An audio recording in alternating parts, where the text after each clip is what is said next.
On Wednesday last week, Mikhail Teplinsky, who is the commander-in-chief of the Russian airborne forces, congratulated his men on their extraordinary achievement, and he was particularly proud of the heroes of Russia, as well as the 30,000 who had received honors from the state, who had gone back to fighting in Ukraine despite being injured. And he talked about more than 5,000 injured paratroopers returned to the front after treatment, and more than 3,500 of our injured refused to leave the front line at all. That's 8,500 paratroopers who have been injured.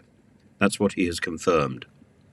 The sheer number of Russian troops who have been killed in the war well exceeds the amount that the Russian government had officially to admit to.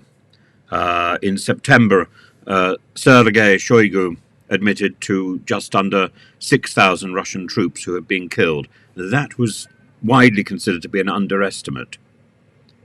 But if the figures of the dead and injured are so high, all you have to do is compare the disaster that is approaching the Ukraine war with the disaster that finished off the Afghan war and pretty well finished off the Soviet Union. That was 15,000 Russian deaths during the Afghan campaign in the 1980s.